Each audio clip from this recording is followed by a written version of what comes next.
Hey, I'm Kelly Breece. This is Pastor Clay. This is A New View, and we're going to talk about some fun stuff today. Absolutely. All right, I've got a question for you. Okay. So, I asked a friend of mine what he thought about this. I said this phrase. I want you to tell me what it makes you think. Oh, Lord. All right, suck it up, Buttercup. That's just the way it is. Nothing you can do about it. Move on. What do you think about that? Truth and lies. Okay.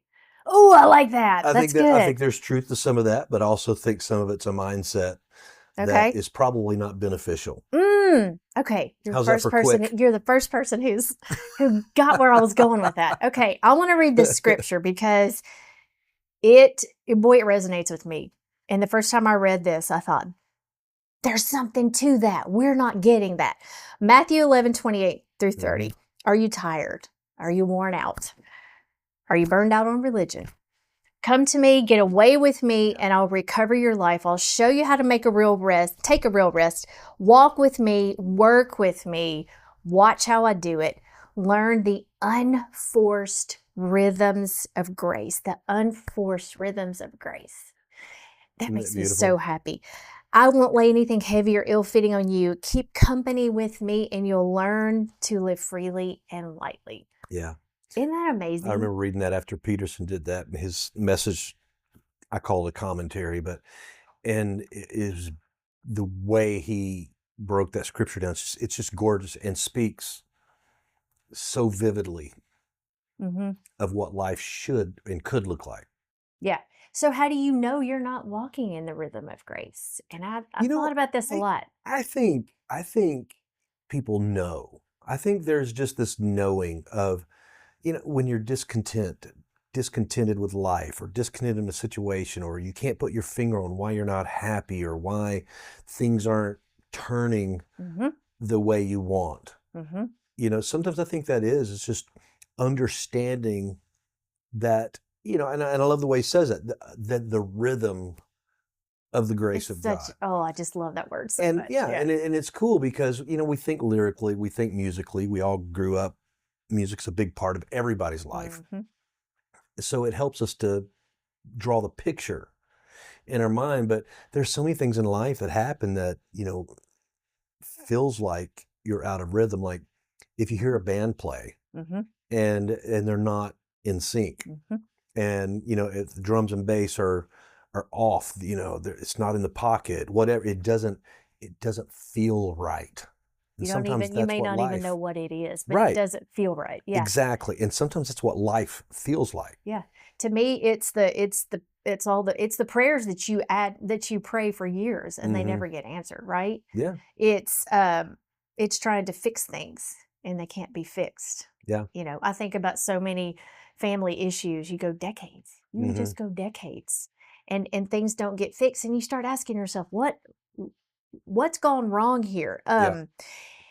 The one thing that really stood out to me, and I think this became very, very apropos to the season that my family is in, is that sense, that voice that yells in your head, work harder, move faster, eat better, be healthier, do all the things. If you do these things, go. Yep. Take control of everything. Basically is what the world is saying to you. And what I realize is that, no, we're getting this wrong. We're getting this wrong. And I looked back. I remembered this very, very vividly. We had been in that grind of starting businesses, young babies, new house, all those things. And we had gone nonstop, never looked up. That's what we all do. Yep. It's what we do. And it's what the world says. You're doing good. Right. You're doing so good. Winners. Yes. You're 30 years old and you're ruling the world. Go, girl. You're on Prozac, but it's okay. Exactly. Yes. So I will never forget this. I woke up one morning. I can tell you what the morning was like. It was about this time of year in the spring.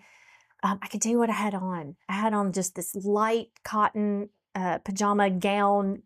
And I woke up that morning and I remember, Say as a guy, we don't remember what we wore yesterday. You were gonna say you woke up in a white pajama gown. Yeah, right. Oh, that'd But be a whole different show. this that's the next one, next episode.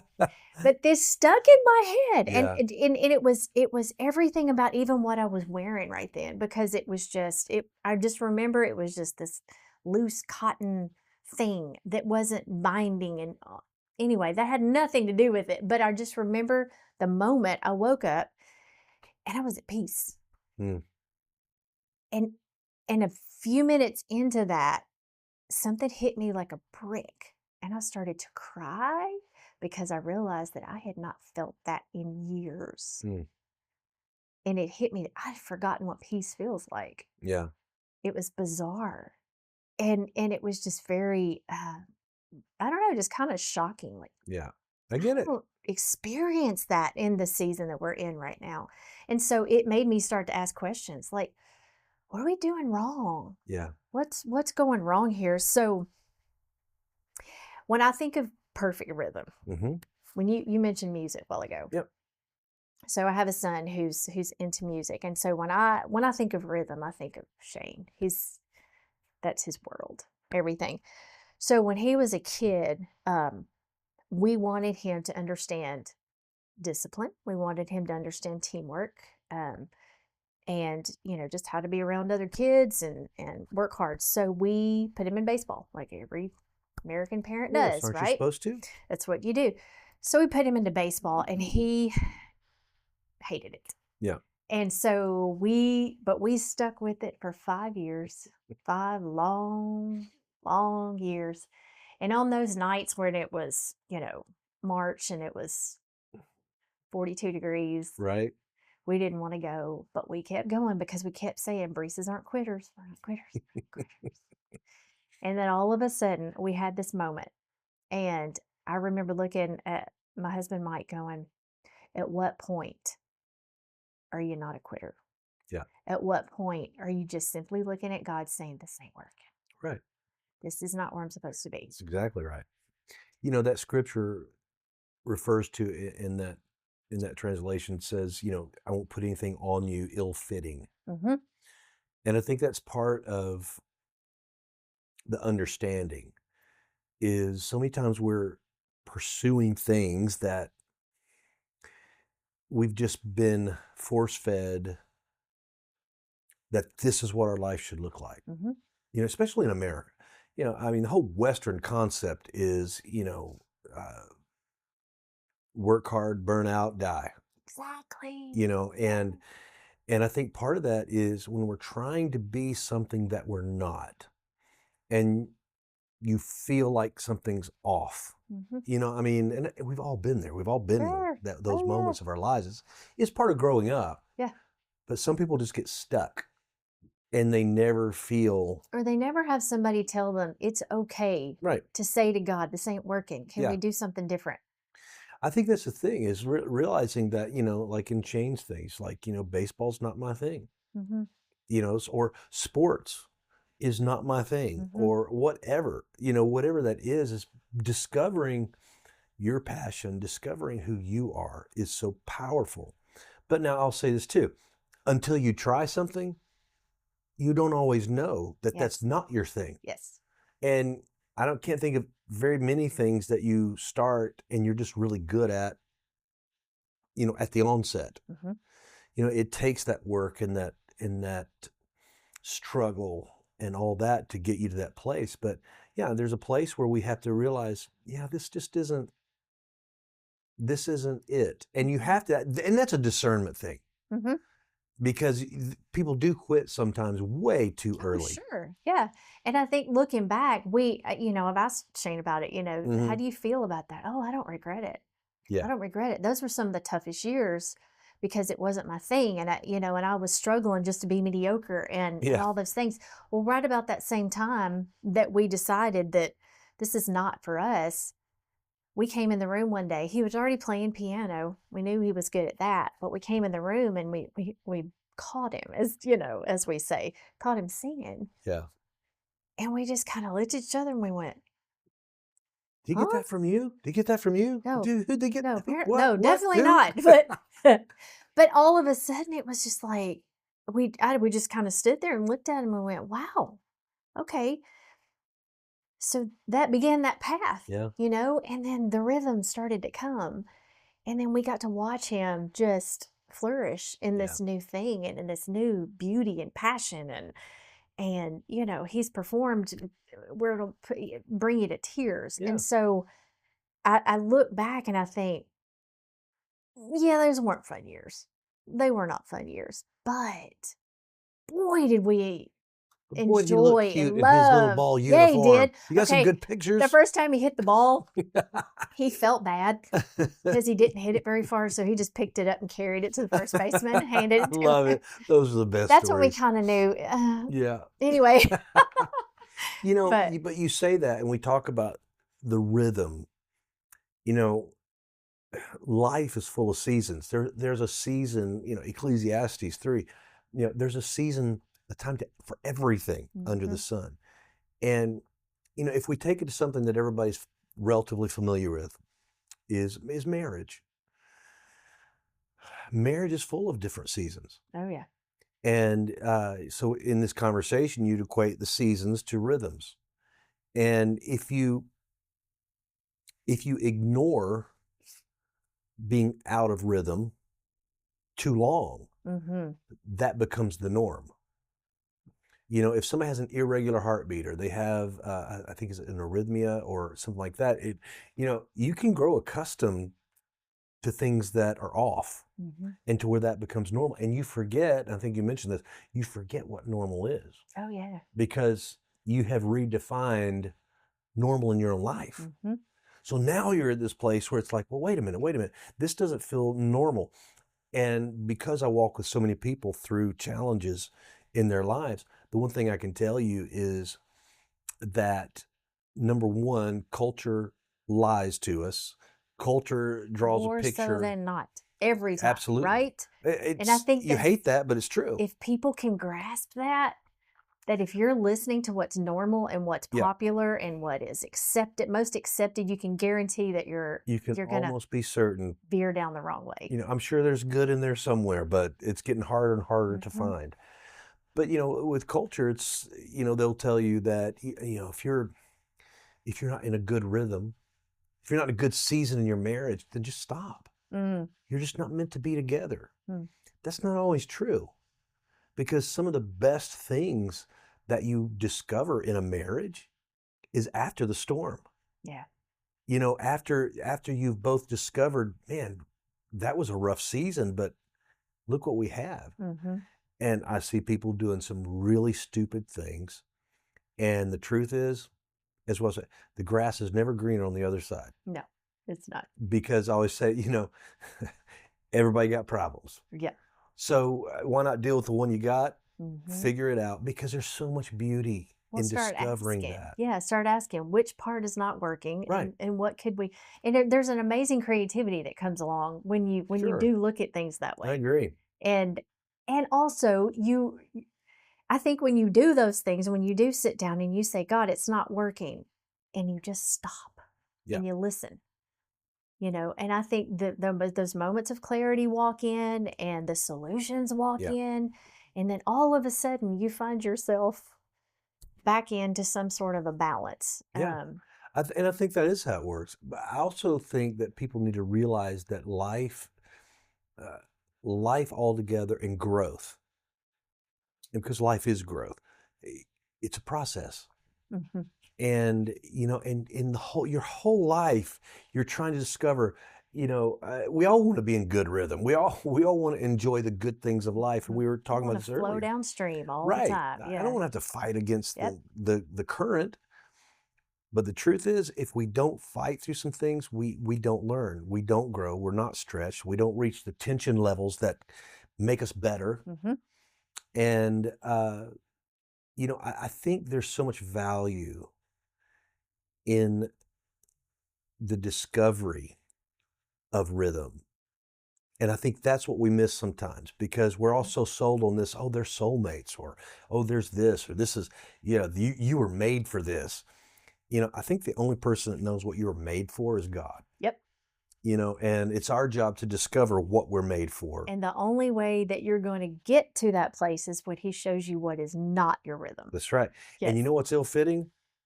The fact that everybody else is always trying to define you, always trying to tell you, oh, here's where you're gifted.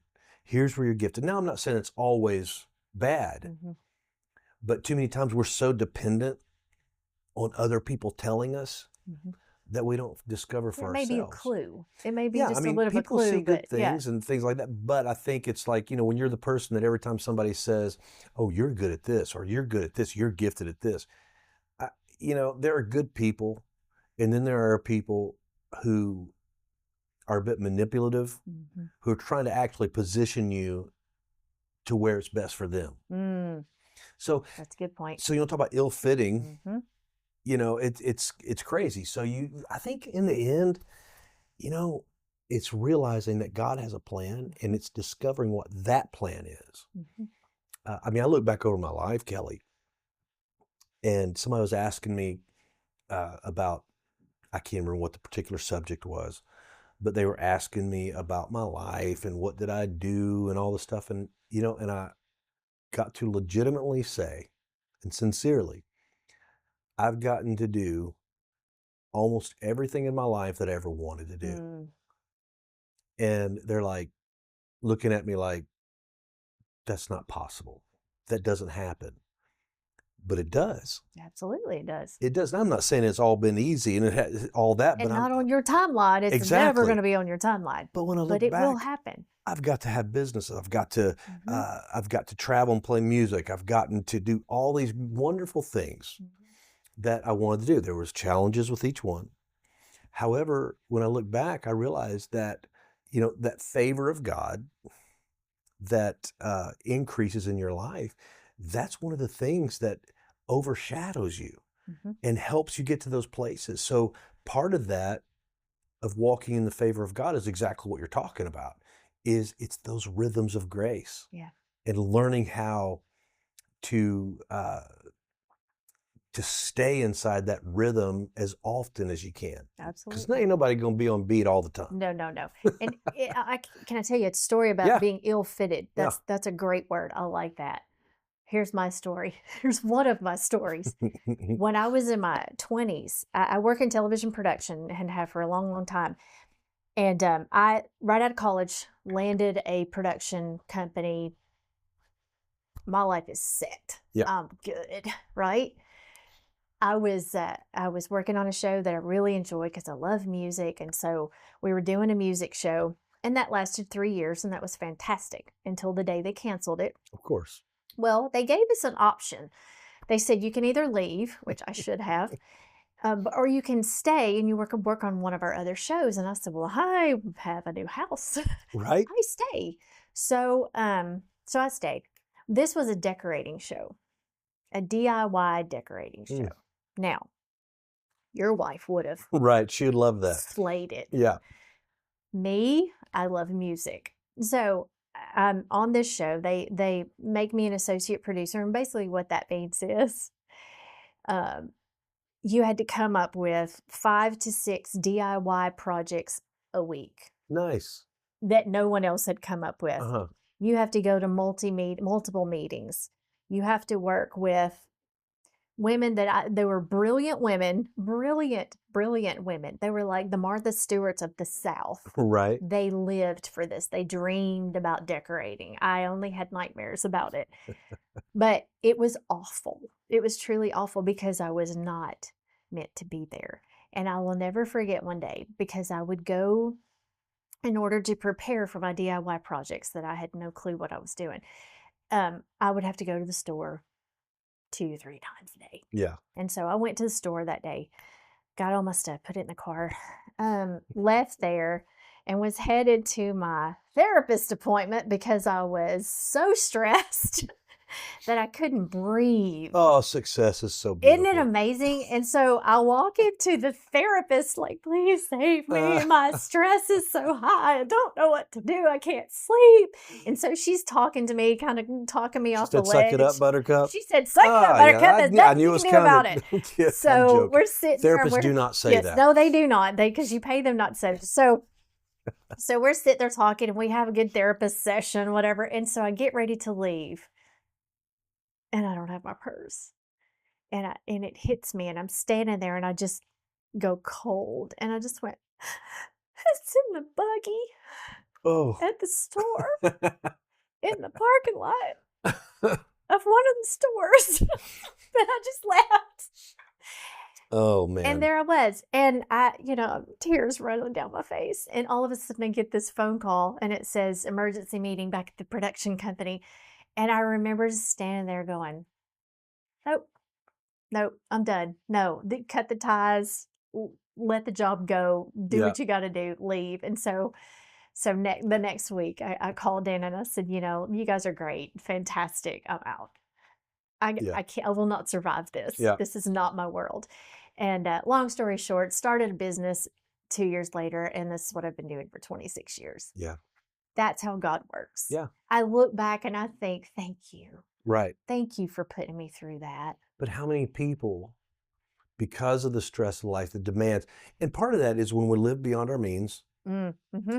when we put all of this pressure on ourselves, and which in turn we put on the people around us. Yes, we do. Yes, we do. You think about that and you think about, where's the rhythm in that? Mm-mm. Where's the joy? And honestly, where's the hope? Mm-hmm. Because that's miserable. And we've all done that. I'll tell you, when I came off the road, stopped playing music. Mm-hmm. Well, didn't stop playing music, but I wanted a family, realized that being on the road was not conducive with having a healthy family. I just could not see that happening in my life. And I wanted to marry Tawana. I wanted to just be home. And when I came off the road, being a lead singer in a rock band. Oh, yeah. I went to a guy at my dad's church, was a foreman or something at Roadway, Mm-hmm. which is a trucking company. I don't think they exist anymore. And so he got me You're on. always in the road, always in the way. Oh, that's what I've heard. Right? Well, let me tell you something. For me, that was miserable. It was awful. But I knew I had to do it. What was a day in the life like? Oh, well, because I was a casual is what they called us. So that's a little too close to casualty. Right? Yeah. Mm-hmm. And so you'd only work the shifts that nobody wanted to work. Or the full-time guys, the union guys would call out. And it was always either so hot or so cold, or it was just the middle of the night. So anyway, it was just rough. And they would call you like 2 hours before shift starts, wow. that, hey, we got an opening. Can you come? And you're like, oh yeah, okay. Here I go. And I did that for a while. But the reason I say that is that, talk about ill-fitting. That was rough. But it was also one of the greatest learning experiences of my life, because I realized I do not want to do this. Yes.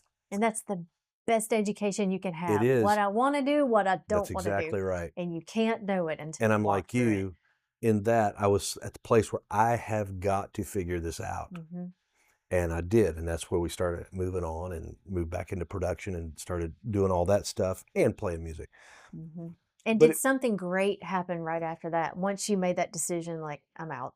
I mean, once you drop, it's like the moment that you drop the security of it, and say, God, I'm handing the security of this job over to you. Yeah, I'm guessing the security in your job was probably a little greater than mine. So, man, and I had a house paid for it. Yeah, right. Yeah. It was like, I can do anything for this salary. That's exactly what I was thinking. Yeah, I wasn't quite there, but it was the stress moment, and it was the moment of just realizing I need to make something happen. Mm-hmm. So for me, it was the mindset change of, am I going to do what this guy has told me, this older guy told me, said, this is the best job in the world. This is, everybody wants this job, and I'm like going, what's wrong with me? I can tell you story after story. That was an interesting place, but still, at the end of the day, what changed for me was nobody's going to do it for you. Mm-hmm. You've got to figure this out, and you need to make a move. Now, I say that because that's my part. The part that's the most important is the God factor.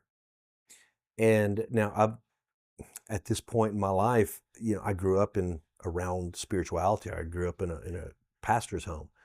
So I knew all the basics, but there are just some things you don't learn until you're out in it. And Yeah. understanding the rhythms of grace and the patterns, because everything works in patterns, the patterns in which God uses, or the patterns which God uses in your life to get you to where he needs you to be or desires for you to be, until you open yourself to them, you don't experience them. Mm-mm. Mm-mm. And I was teaching the other night, and I took a scripture out of Luke chapter 2, verse 52, which is about Jesus, and he's growing up, it's in the Gospels. And it's basically Jesus grew in wisdom and stature and grew in favor with God and man. And the idea behind that is simply, because I didn't know what we were talking about today. So it's kind of interesting that this is what we're talking I'm about. here to stump you. See, there you go. That's the whole premise. But yes. the idea is, to me, is that the beauty of that is that it's showing that, you can increase in God's favor. Mm-hmm. Well, I think if you take that idea in the passage you just read, and then you take the idea of growing in favor with God, you see that the commonality is there's a rhythm. Mm-hmm. So you can see that if I want to flow in the good things of God, there are things that I need to do to make that happen. It's like if you're going down the river in a canoe, and if you've got all this weight hanging onto the canoe, all these different things, it's harder to keep the boat straight. It's harder to keep it the angles that you want, because you got all this weighty stuff all over the place. Until you start dropping off the different things, you don't realize and I think we get so used to that, we just don't know that it's off. When you start severing those weights, and then you start feeling what it's like to just really be in the flow, it changes everything. And how often is it? Because, and I'll say this from experience, just 6 years ago, I would say, I specifically prayed to God to strip away. Be careful what you pray for. Woo! Had I known. Because I did. I said, I want you to strip away everything that is not of you. Strip it. And he has spent the past 6 years doing just that. It's been scary. Yeah. It's been awful. And it's been amazing. Yeah. Amazing to watch what will happen. Yeah. We're sitting here right now as a culmination of those 5 years. Yeah. Because this was part of a dream that I had. But what I understood and what I realized was that he put me in a place. He put the desire in my heart finally for all that to be stripped away. Yeah. And then he began to do that. Yeah. And it's been such a blessing, and such a blessing to my family. Yeah. And we're at a point now, and I know we're not done. We're still trudging down the river, but we have moments now where we're like, this feels so good. Yeah. It feels simple, and it feels pure, and it feels good finally. Right. After all these years, You know what's hard though, and I'll say this too, because when you're in the good in a good season, when you're in the rhythm, we have to remember that there are people that aren't. There are people who are at the end of a marriage.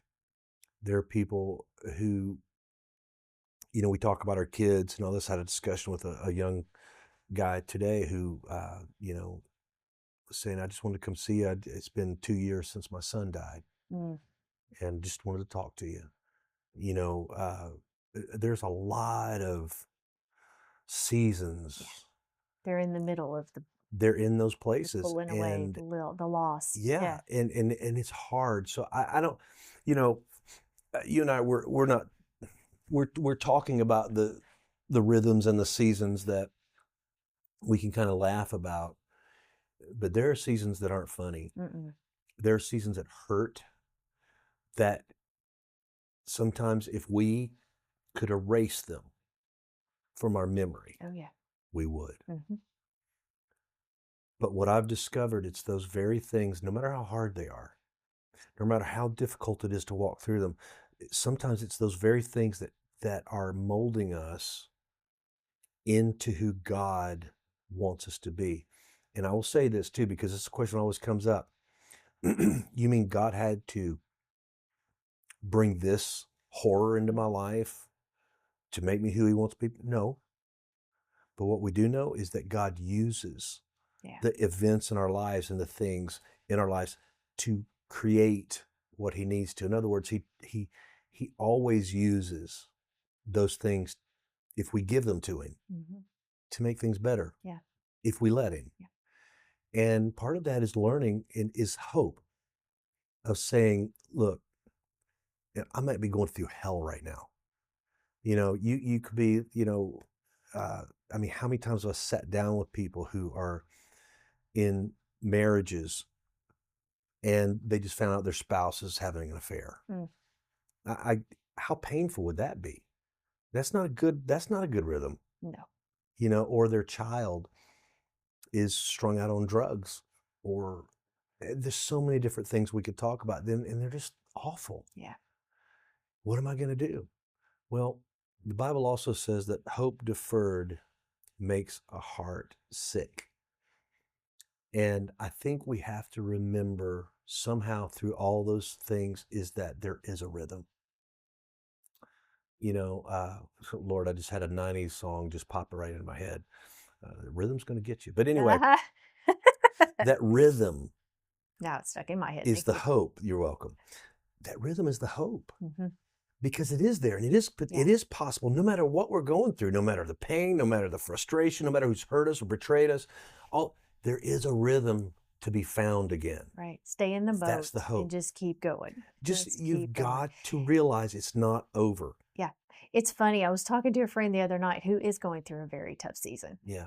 And I found myself, and I had to apologize for this. But what I found myself doing is being overly encouraging. Yeah.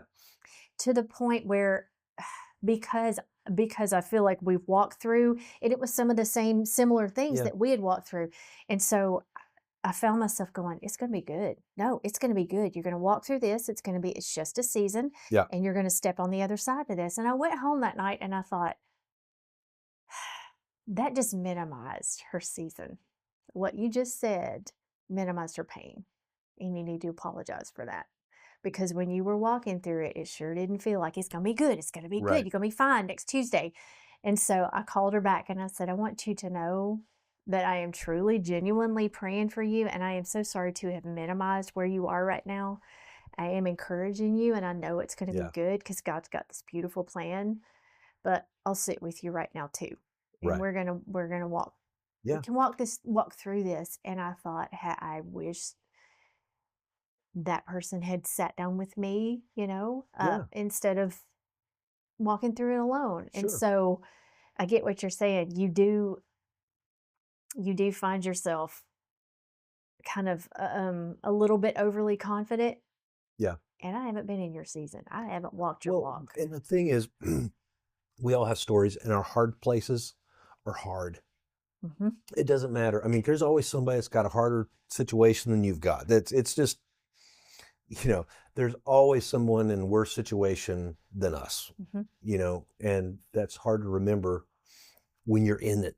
Yeah. And you're fighting through it, and you feel like you're with a spouse who doesn't listen to you or doesn't care for you or you're with in a job that's whatever it is. A million different things. A million. And all at once. You know what it is that life, we all want our life to be like a straight line.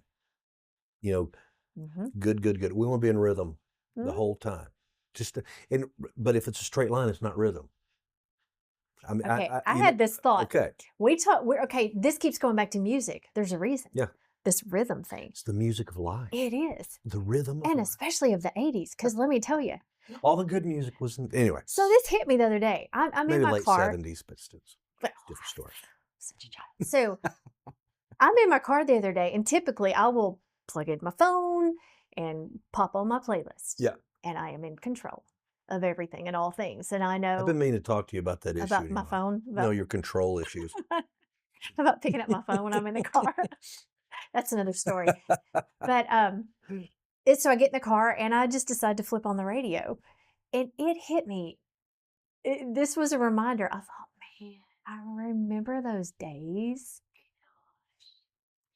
when your favorite song was I Can't Stop This Feeling by REO Speedwagon, and you waited for 7 hours for For it to that come on one the song to come radio, on.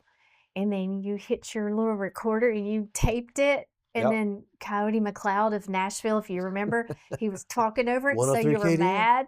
So you taped it, but you only got a little bit of it, but you would plop down on your bed and you would just relish in that song And life was good. because you waited so long to hear it. And I realized I was listening to that thinking, I have my playlist and I've hit every song that I've ever loved is on this playlist, and I play it and I don't even think about it. But when you turn on the radio and you let somebody else control the soundtrack and you just sort of roll, Yeah. and someone may put on a song that you haven't thought about in years, or it may make you think about somebody you haven't Right. thought about in years. And it made me realize that's what it's about. That's rhythm. Yeah. Because we're not in control. We're Yeah. just letting it happen. Yeah. Instead of having this very controlled playlist over here, allow God to control the radio. But there's a balance because we all have choices to make. Mm-hmm. You know, it's too easy to say, let God control your soundtrack. Mm-hmm. Okay, it's very true, all those things, but yet at the same time, here's the beauty of God's relationship with us is he partners with us. Mm-hmm. So we have a choice. He knows what kind of music you like. And he does. He does. He knows the rhythm. He loves the beat that I like. He knows the type of instrumentation that I like. Mm-hmm. But you know, as I was saying, people look, it's like, I want my life to be smooth. And we all know our life is more like a sine wave. You know, it's like this. Mm-hmm. You know, it's these dips and valleys everywhere. Yep. Everywhere you look, like dips and valleys.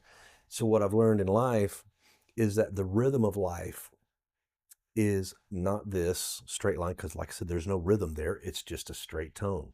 Mm-hmm. If you're thinking of music, if otherwise, you know, it's like this crazy, just, you know, really high highs and really low lows. Oh yeah.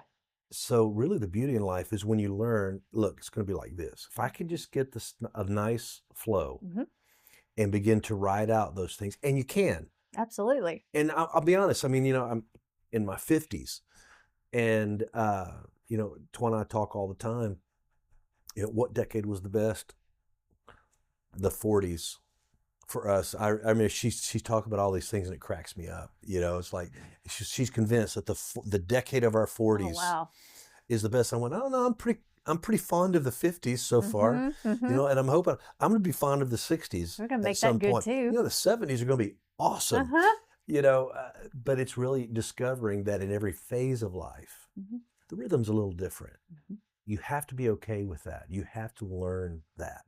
We've had a long discussion about that with my daughters. She's about to turn 20, and everything that happens is in her single little life. Yeah. And I say single as in she's not married, and right. And we talk about it all the time. She'll come home and she'll tell me about an experience that she's had, and I'm like, baby, you're on the high part of the roller coaster. You're right. It's just, this, and it's up and it's down, and we talk about it so much. And I said, and when you get married, it's going to be a little more like this, you know, and it's, you know, you're going to miss this crazy excitement and these crazy highs and crazy lows, and you're going to have to work at it. It's part of life. That's the truth. But I'm going to tell you, the truth of the matter is that so many people carry so much.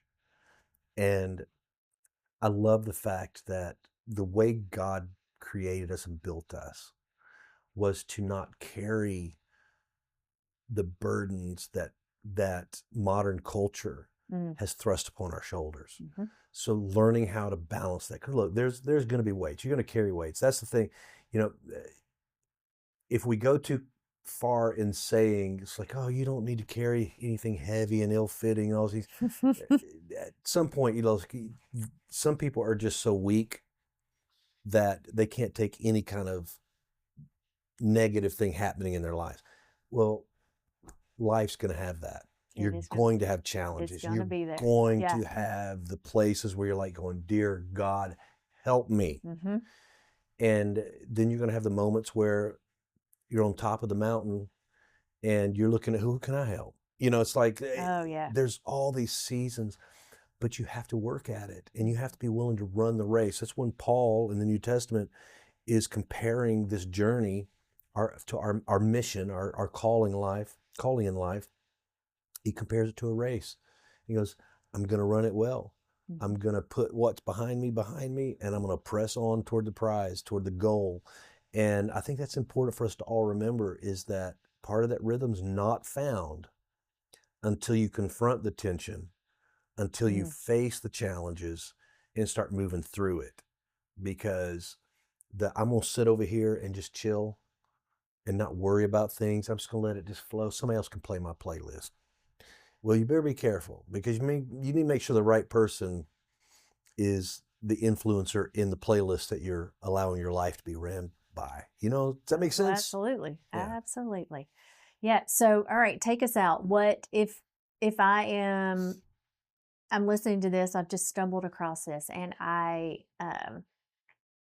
I'm just waking up in the mornings thinking, I just don't know what to do, and I don't know where to go. I don't know what direction to take. I'm lost. Give him a quick word. Yeah. Well, I would tell people in that situation to realize, number one, you're not alone. The mistakes you've made don't have to define you unless you choose to let them. And to realize that God has a better day for you. But it takes you owning it. And God can change that. He really can. So you say practical things if they could do. Of course I'm a proponent of this. Is like, you need to be around believers. You need to be around people that will encourage you and not tear you down, not join the pity party. Jump in with people. Let them encourage you and look at their lives and see, get around people that, they found the rhythm.